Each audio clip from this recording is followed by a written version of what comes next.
नमस्कार दोस्तों, स्वागत है मेरे यूट्यूब चैनल में। दोस्तों आज हम सुनेंगे कहानी खजाने की खोज। एक गांव में रामलाल नाम का एक किसान अपनी पत्नी और 4 लड़कों के साथ रहता था। रामलाल खेतों में मेहनत करके अपने परिवार का पेट पालता था, लेकिन उसके चारों लड़के बड़े आलसी थे और गांव में वैसे ही इधर उधर घूमते रहते थे। एक दिन रामलाल ने अपनी पत्नी से कहा कि अभी तो मैं खेतों में काम कर रहा हूँ, लेकिन मेरे बाद इन लड़कों का क्या होगा। इन्होंने तो कभी मेहनत भी नहीं करी, ये तो कभी खेत में भी नहीं गए। रामलाल की पत्नी ने कहा कि धीरे धीरे ये भी काम करने लगेंगे। समय बीतता गया, लेकिन रामलाल के लड़के कोई काम नहीं करते थे। एक बार रामलाल बहुत बीमार पड़ गया। वह काफ़ी दिनों तक बीमार ही रहा। उसने अपनी पत्नी को कहा कि वह चारों लड़कों को बुलाकर लाए।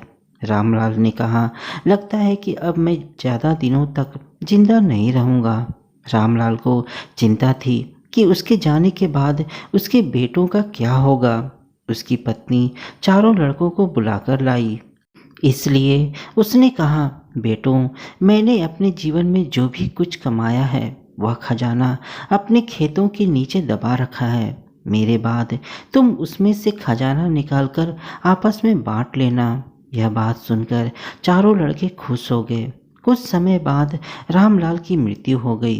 रामलाल की मृत्यु के कुछ दिनों बाद उसके लड़के खेत में दबा खजाना निकालने गए, लेकिन सुबह से लेकर शाम तक सारा खेत खोद दिया, लेकिन उनको कोई भी खजाना नजर नहीं आया।